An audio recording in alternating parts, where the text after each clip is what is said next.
from Redcliffe. There's nothing to see. Welcome, bonjour, welcome everyone to our youth speaker event as part of the Great Lakes Research Center and Michigan Tech in partnership with the Keweenaw Bay Indian Community's World Water Day. My name is Erica Vai. I'm a geosciences research scientist at the Great Lakes Research Center. I'm also part of the University Indigenous Community Partnerships Program. And I'm also a proud water walker, as Kathleen had just pointed out in her beautiful opening ceremony. We are really excited and honored today to have Braden Butterfield here as our youth speaker. And in keeping with the United Nations World Water Day theme of valuing water, Braden will be speaking about this from the heart. He has a really great presentation prepared, a little humor mixed in there, so I'm sure you'll enjoy his presentation. And Kathy will be introducing him in just a moment. I'd like to introduce Kathy. I know some of you have met her in the opening ceremony, but Kathy Smith from the Keweenaw Bay Indian Community Natural Resources Department will be introducing Braden and helping to facilitate our discussion for the next little while. Again, Chi Miigwech. Kathy, I am just so grateful for all of your work on this committee and helping plan this World Water Day event this year. Again, your generosity with teachings and knowledge and what you do in our community to help protect and honor water is just so amazing. And we're so grateful to have you here with us today. So again, Chi Miigwech from the bottom of our hearts. Again, honored and grateful to have had the Woodland Singers with us for the opening ceremony. And as we're honoring Nibi, and I'm thinking about all these elements as they come together and how everything is so wonderfully connected, and to feel the heartbeat of Mother Earth and to be able to transition into that virtual realm and still feel that energy was very powerful. And it was a really significant event. So we're really grateful to have the Woodland Singers have been here, and they will be here again tomorrow for our closing ceremony. So again, Chi Miigwech. Just a few things to go over here before we start with Brandon's presentation. I apologize, my computer is being kind of fickle today, and I'm having a few problems advancing my slides here. Not sure what's going on here.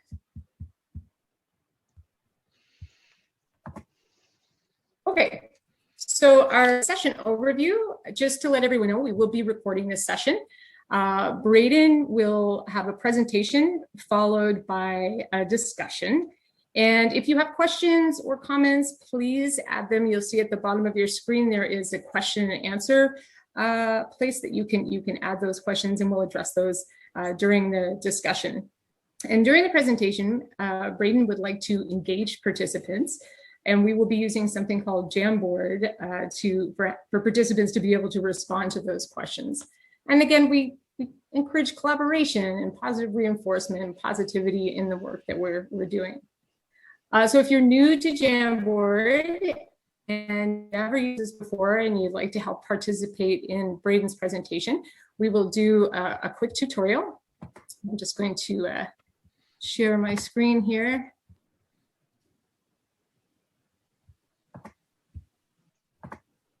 Whoops.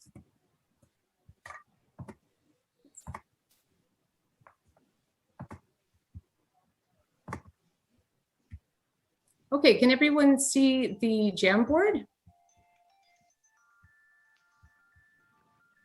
Is that screen coming up okay? Okay. And what I'm going to do is also add into the chat, we will put in the link to the Jamboard. So once you click on the link that's just popped up into the chat, you should see this show up in your browser window. And so what we've got here is a map for people to add where they're zooming in from today. So if you go to the right-hand side of the Jamboard, you'll see all of these different tools here. And so you can click on this one, which gives you a sticky note, and you can either write your name or the place that you're zooming in from. It's as simple as typing in like this. You click on it and hit cancel, and then your sticky note will show up. And then you can use this pen option here to draw a line to where you are on this map. So it's kind of a fun way to learn how to use the Jamboard, how to write a sticky note, and how to add your thoughts to this. And then you can move them around. All you need to do is click on your sticky and you can move it around to different parts on the board. And then later, so we'll keep coming back to this Jamboard, you can also cursor over at the top. You'll see that there's different frames up here. So when it comes time to work with Braden on some of his questions, we'll just ask you to cursor over and we'll let you know which slide you need to be on. So if you're having any difficulties getting onto Jamboard, just let us know and we can help you out with that. But I love watching how everybody is slowly coming in and connecting here. So, and I will stop the sharing and go back to our presentation.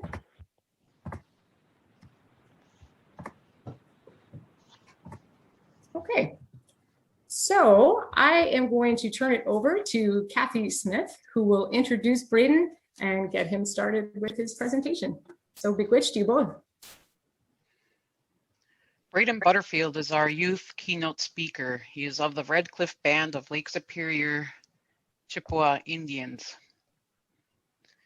Braden speaks from the heart, and he does a wonderful way of coming together with us in this beautiful event.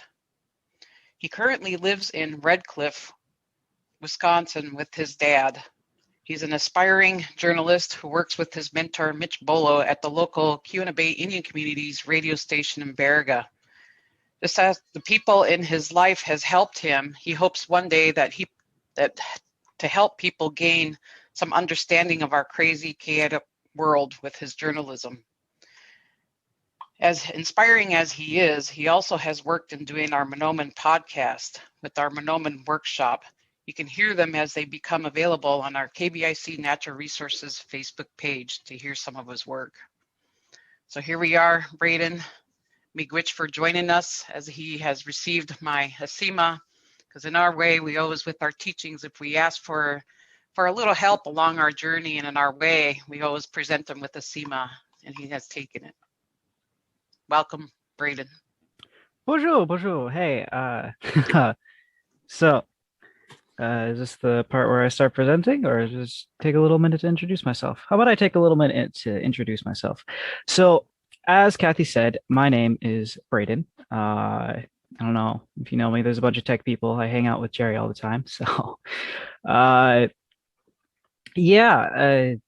she said, I'm an aspiring journalist. I really love writing. It's a new passion of mine that I discovered this, a year, 2 years ago. Yeah, so I have a little bitty presentation for all of y'all. It's just 15 pages, so not too long, not too long. Let's see. Now, present here. Boom. And this is called Asia Janawe Nimitiang. And in Ojibwe, that means how we care for each other. Just a little tidbit, because, you know, we care for water and water cares for us. So, Oegoenin, Busho, Gino, Makondodem, Eode Miskawe Kang in Dunjiba. Mina Dashuma get you coming in Da beyond Gishabase Makondishnikas. For those of you who don't know, that was my Ojibwe introduction. And to translate that, I am Bear Clan, which means I help out with the medicine. And I'm come from a little bitty res by the Apostle Islands called Red Cliff. I like to say that Lake Superior is my home though, because, you know, I live in Red Cliff and I also live here, trade places. So, and finally, I introduced myself as Gishabase Makwa. And the picture right there is me freezing in Lake Superior. So Wenje o dapete naman nibe. Like why water is important to me. Now, I don't know if you know this, but water is so important to me that I would probably die without it. Crazy. I know. But in all seriousness, water has been a very big part of my life. I grew up on that big lake, like I keep saying over and over again. Uh, I've been half drowning since I could probably walk. Yeah. So water, is also a really important part of like my food. It feeds me. As you can see by the picture right there, that was like from 2 days ago. We were making, sugar, and there's water in that process. It's a really important process of boiling out the water so you can get the sugar or the syrup. Uh, I love fishing on all the rivers and the big lake. I recently got my own fishing pole. It's really cool. It's like 9 feet, perfect for me fishing salmon. Uh, and my stepfather, Jerry, takes me out every single year to Wild Rice down in Minnesota. It's a really fun experience. So also shout out to Dynamite Hill Farms. They got great rice and syrup. You should go buy some from them.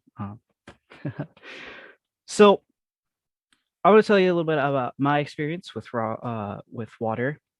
Growing up in Lake Superior, especially so because I live in Redcliffe, I've been really spoiled with my water experiences.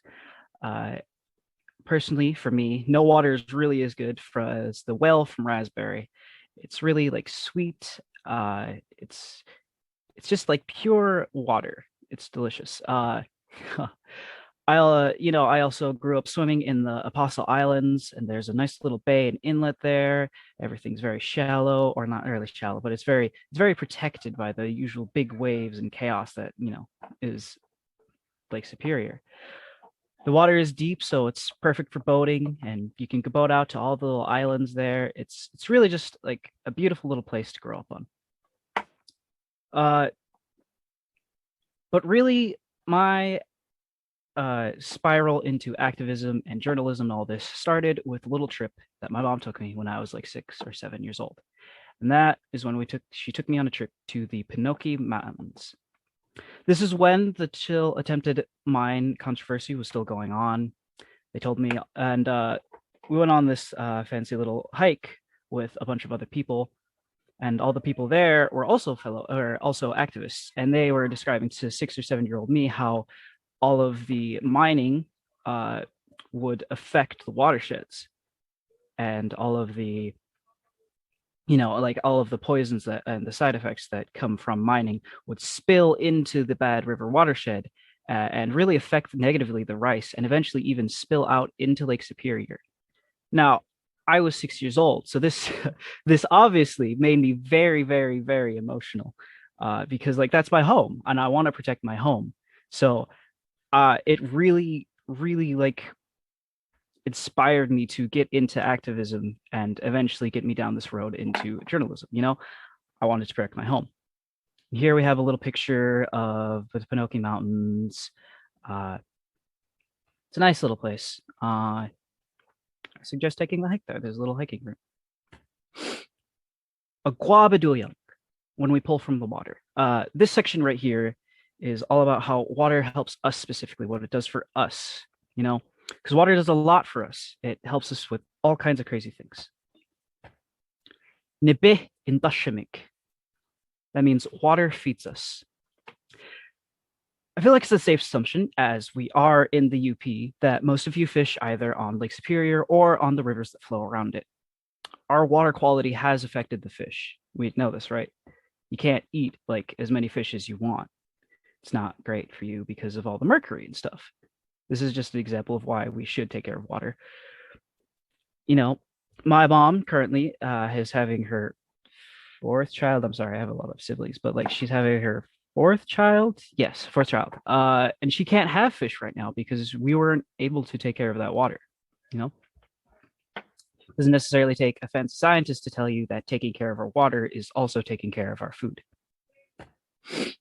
Water is a pretty big reason why everyone doesn't smell like a friend of mine's room, unless you use Axe body spray. Don't use Axe body spray. Just take a normal shower, please. We can all tell. But yeah, keeping ourselves clean is a way that water helps us out. Think about it. Your teeth would probably rot out and you look like a pirate, and it's just not good. You can tell by the guy pointing at you. It's just take a shower. It's great. Water keeps us clean, you know? It's great. It's a wonderful thing that we don't smell like 18th century peasants. Water gives us energy. It's kind of the core foundation of how we get electricity. Steam turbines are the most common way to generate electricity. By that works is they heat up the coal, and then the steam turbines like turn, and then we get electricity. I know it's pretty ironic that like in order to get energy, we use water, but we also poison water by getting electricity. It's a little interesting, ironic thing to think about. Which means that water is responsible for keeping you warm. You know, like we all take advantage of gas heating, or like, well, yeah, we all take advantage of like heating in our houses. So, and we need electricity for that, or like a nice warm light bulb. So water keeps you warm. It powers entire cities, right? We wouldn't have like the wonderful thing of we wouldn't have any of the wonderful advantages of modern day society. Water is making us have this meeting right now, right? It's crazy. It also warms up your hot pockets and ramen noodles. Those are I remember those. I eat those a lot. So here is the little we made it to the Q&A section of this presentation. So Anin ejuwidu kagea nempe. How does water help you? So if you would like to, feel free to put in the answer, put in an answer, like how does water help you? How does, in a way that like maybe I haven't stated yet. Yeah, miigwech, Braden. I think this is a great time. If you stop sharing, I will share the Jamboard. And everybody, this question is on the second frame of the Jamboard. So think about it. What does water do for you?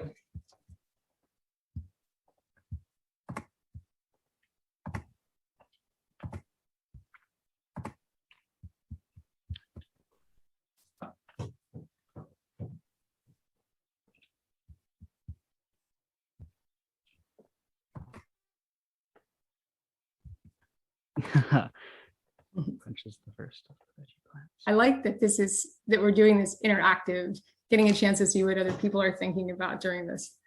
This is a good idea, Braden. I know.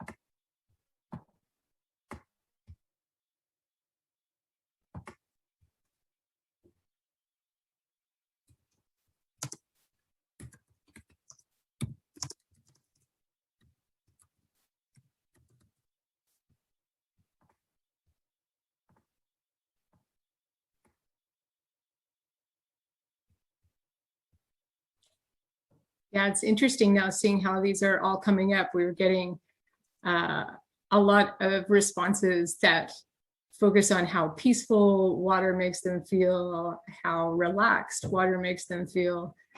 What other things are we seeing here? And gardening, of course.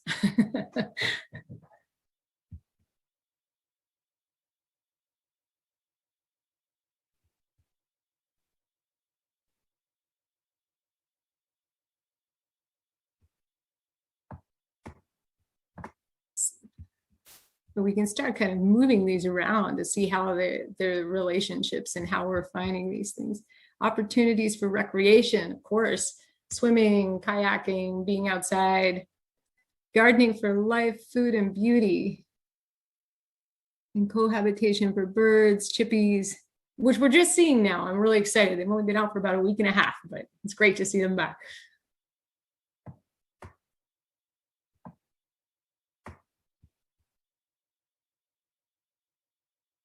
To reconnect.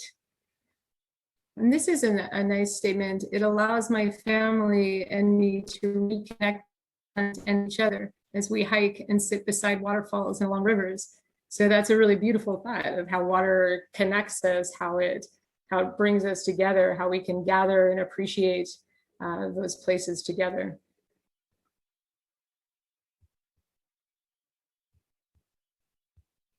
And I did throw in one about a sauna, something about a steam, throwing the Nivi on Mishomis and seeing how that comes up and takes care of our bodies.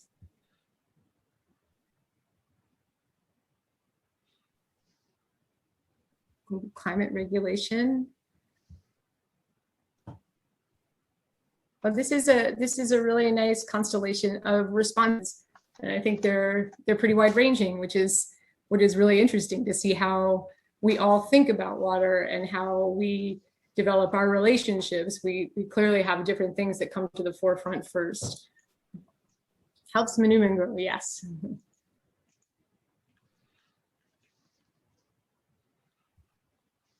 Great, that's good.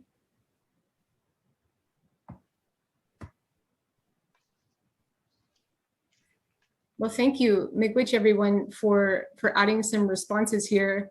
What I'll do is I'll stop sharing, and Braden, if you would like to make any comments here or go back to your presentation, we'll hand it back to you.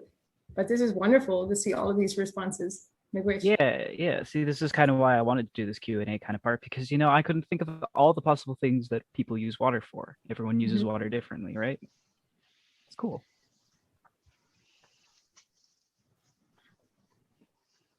Okay. Next one. So this next part is going to focus on taking care of the water specifically. It's probably the shortest part. Anyways. Establish an anarchist state. Oops, no, just kidding. Don't commit violence against the state. I'm kidding, please. I know they're like the #1 polluter or whatever, but what I meant to say was fight for your water. I could tell you every little thing you could do in your everyday life to help water, you know? Things like turn off your faucet while brushing your teeth or don't take showers. But for being truly honest with ourselves, it's not really going to do that much. What you need to do is you need to go out there and like fight for your water, because that's your life. That is like, you're like on the Jamboard, someone said that's 60% of your body, right? So fight for that 60% of yourself. It's really important to take care of this. We saw all of the things that, like, well, not all of the things, but like we saw what water does for us, right? It does so many things. It gives us water. I mean, yeah, it gives us water. It gives us power. It gives us, you know, heating. It allows us to go to the garden, spend time with our family, you know? We can't have that disappear. This is, you know, it's forever. It's just for so many things that I can't possibly put it into words. It's why you know, it's like so big and so powerful, and there's so many things that it does for us that, like, I am stuttering. I can't put it into words. I can't express it properly. So go out there and fight for it in any way that you can. March for your water, for your children's water. There's a saying that says you have to protect things for 7 there's a saying in Ojibwe culture that we need to preserve things for 7 generations down the line. But this isn't just for 7 generations. This is for 14 generations, beyond that, more and more and more. Your water is your life. So go out there and fight for it. And that's it. Thank you very much. Miigwech, Braden, was great, and I really loved how we were able to interact with participants here and learn a little bit more about, as we say, the theme is the value of water, and clearly that's different among many of us. We have some time for some questions. If anybody would like to ask Braden a question, you can add it here in the question and answer. Yeah, if you could start there, or Kathy, you may have a question as well to get us started. Yeah, I'll get us started. So, what role will water play in your future? Oh, you're muted. Oh, for me? Yeah, okay. Wait, what? What role will water play in your future, Braden? In my future? Well, you know, it'll probably play a gigantic role because, and I'm very thirsty, so in the near future, I'm gonna drink it. So, but in the far off future, I'm still gonna take like my children out to the lake and my children out racing and I'm going to, like take my grandchildren out racing. I want them to be able to see that and be able to see it as I do right now, you know? What a beautiful way of seeing your perspective, because sometimes we get too caught up in our culture as Anishinaabe Kwe, that balance of how we are the ones that are the only caregivers. But in order to be a caregiver, we also have the men that have to step in to share that role, because there always has to be a balance within our culture. So that's why, with Braden and his wonderful background, we are honored to have him here to share his perspective with all, as it's many perspectives that have, bring this work together to help us think and, to actually be inspiring. So Braden, you're very inspiring to us right now. And also, what role does water play in your home, workplace, or school? In my home, in the home that I am right now, I'm at home right now, and we have our big sugar bush out there, and that wouldn't be possible without water. There's all those trees that we take from, that's like our livelihood. That's my family's livelihood. We sell that sugar and rice and everything. So the water is extremely important because without it, there's no food on the table. There's no, there's no new clothes. There's no house. It's extremely important. Yeah, I go out there and I participate and with them, I help my stepdad, as I said, Jerry.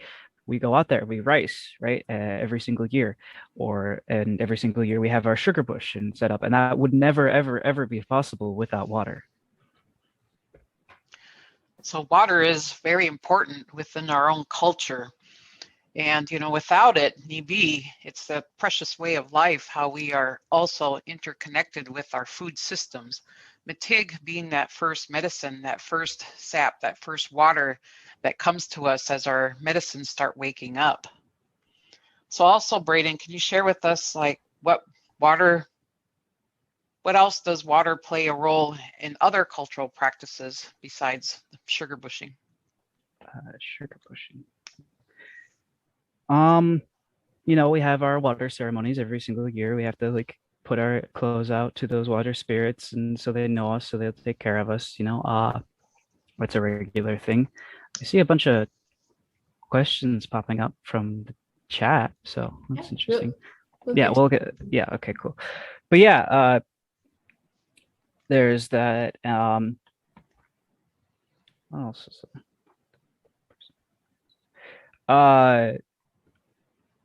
Water. Yeah, one thing, I don't know if it's like everyone's tradition, but within my family, I suppose, every year, every time there's like the first big storm of the year, we set a cup out and we drink that first water. So that's yeah, it's kind of how it's involved in my cultural experience. Miigwech for sharing that, because not too many people know that, we usually collect our first thunder waters. It's such an honor to have that first thunderstorm come through. And so what we do is we actually set, our vessels out, to capture that. So then we use it, within our ceremonies. So Miigwech for sharing that with us. So if Erica wants to go ahead and kind of want to go through chat there a little bit. Yeah, there's a few questions here.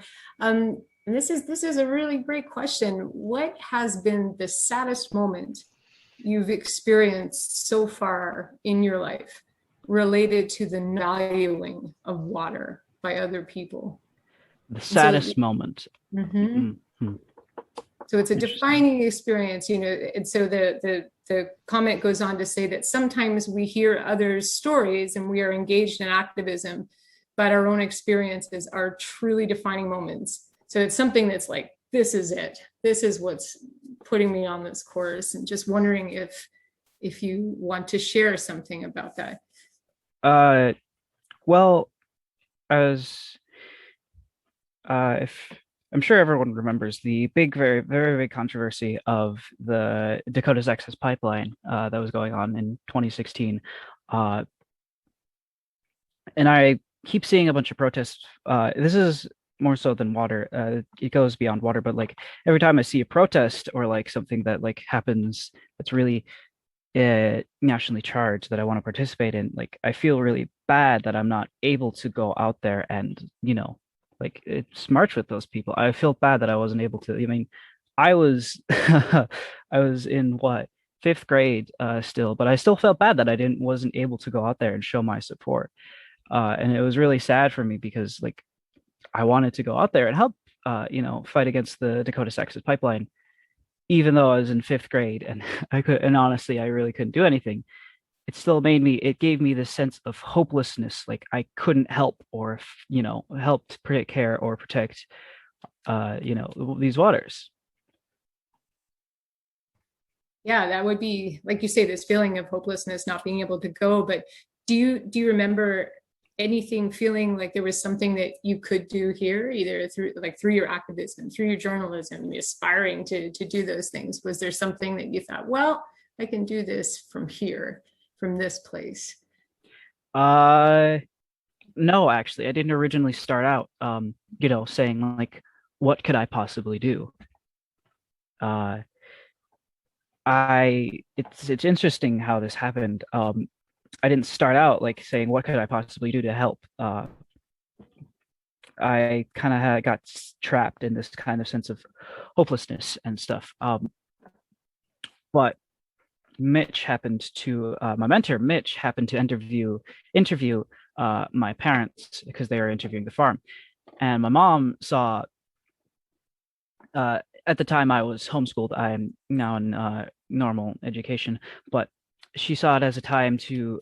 She saw Mitch as like she gained contact with Mitch, and then gradually through time, she was like, "Hey, what if Braden were to come, you know, sit and where help you out at the radio station? I feel like this is a really cool opportunity that he could do." And so, me starting out that work at the radio station was really what inspired me into like being this like journalism. It's like my writer's awakening, you know. That's where I discovered that like I really enjoy to write. I really enjoy writing, and I really wanted to go into journalism. So Do you have anything that you've written that you could share with us? If people are interested in your writing or interested in things you've done, is there a place that we could go to find your work? I don't do a lot of like uh I haven't done a lot of like actual published works. The only really thing that you could probably check out is what Kathy mentioned before, was the Monoman podcast on the Great. KVSC Natural Resources Facebook page.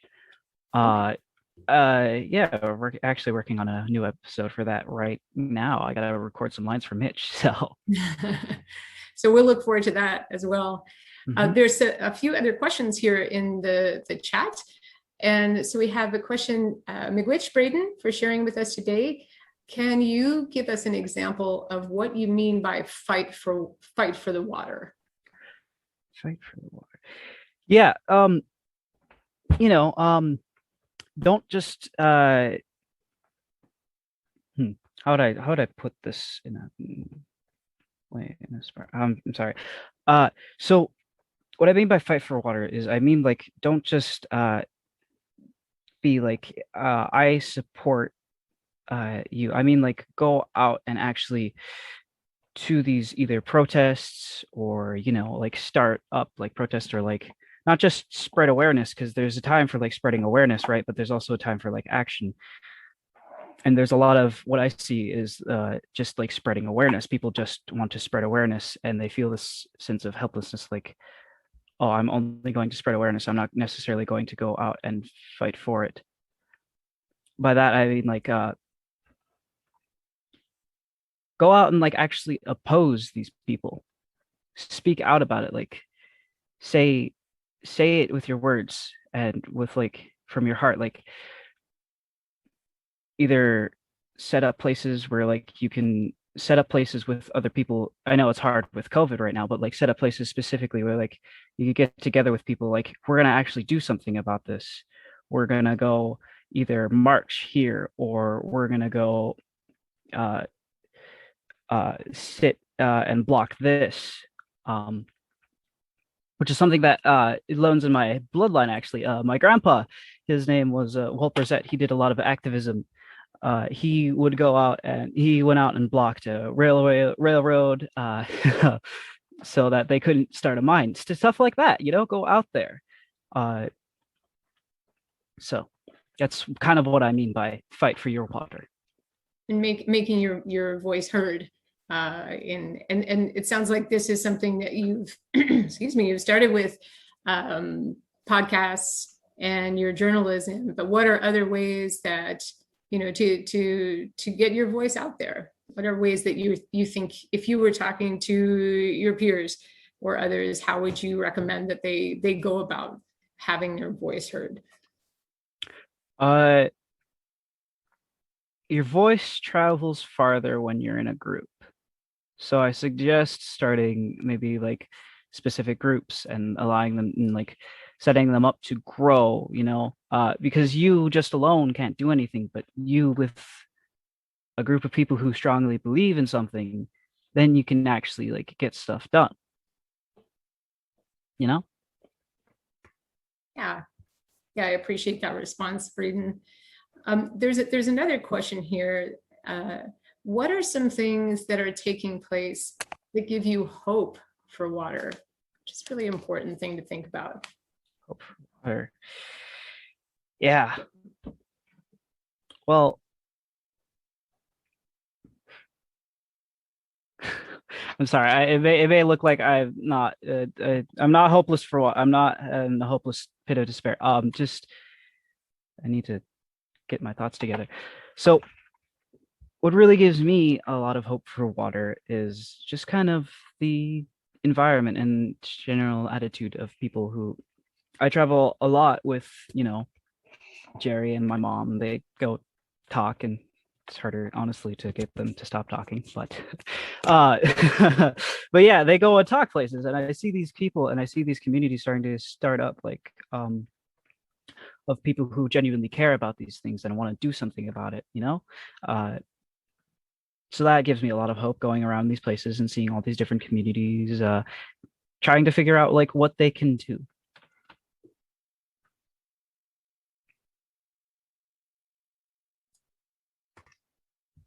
I think I have another question for you about, and it's pertaining to, stewardship and honoring water. And I'm curious what your thoughts are on what makes a good steward. What are the qualities for good stewardship?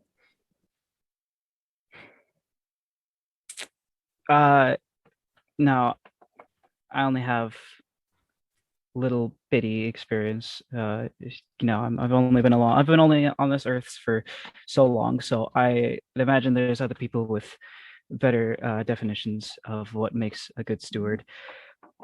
But I would say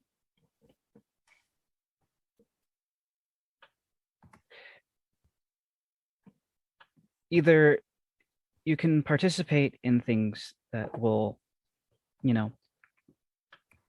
do something, or you can, try to help other people understand, like, kind of understand, like, what exactly, how the beauties of nature. That's how I like to put it. The beauties of nature. If you introduce people to how beautiful this natural world is, they'll want to take care of it. Mm-hmm. So really just like introduce, like bringing out people to, like, I don't know how many times I've seen people come out into these woods back here and just be like, wow, so beautiful. it's great, amazing. Or like go to different places and see like, oh my God, I love this. I want to take care of this. How can I help? And that's really like it's I guess that also answers the kind of what gives me hope. But being a good steward can be as simple as just going out on regular walks, and maybe picking up a little bit of trash when you're walking there, uh, or when you see or like not necessarily like there's a lot of things that we're trapped in because of the way that our society is set up, right? Like you have to drive your car and stuff, so there's nothing that you can really do about that stuff. But generally just like either you can either like showing other people this kind of beauty that we have, or yeah, so yeah, okay, I saw the little chat.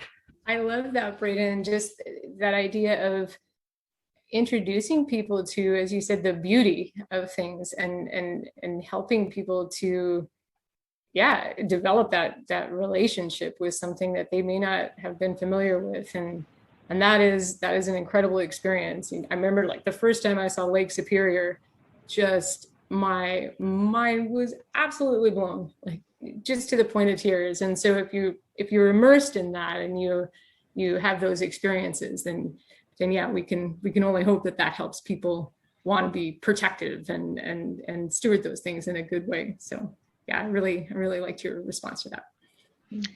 Yeah, he speaks about that, reciprocal relationship, which I really appreciate, especially coming from our youth.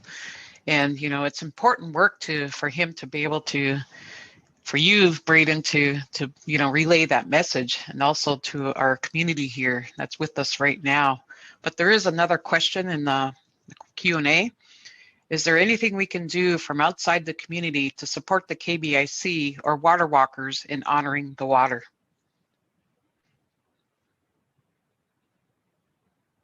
Oof. Oof. Is there anything that we can do? Hold on. Anything we can do for outside the community support the KBIC water walkers honoring water? Walk besides them, go out and walk with those water walkers. That's probably the best possible way. Or if you want to do outside the community, I suppose, get more walks. Or no, maybe not that. Yeah, actually, let's say that. Let's do more water walks. Inspire other water walks around other places. Walk for that. Like I said, go out there and fight for your water. That's a great way to do that. You're so inspiring in that way, because, we're not just stuck just doing this work just for one or two water walks, but to have youth, step up into that space and to say these things, what an honor to sit here with you, Braden, at this point, and to share, this presentation. It's just awesome work that you do. And, sometimes we don't have all the answers, but we sit here and we have these conversations and these discussions to go about this in a good way. Yeah, absolutely agreed. Been so many insightful comments and responses, and your presentation was really great. We really appreciated having you here today. I know that things are incredibly busy right now. You guys are sugaring like mad, and so to take the time to prepare and present for us today, we're really grateful that you've taken the time to do that. So Chi-miigwech for being here today and sharing your thoughts. It's really important that we have perspectives from youth in these events. This is, like you're talking about, getting your voice out there. We need to hear you. So we're happy that we have been able to do that with you today.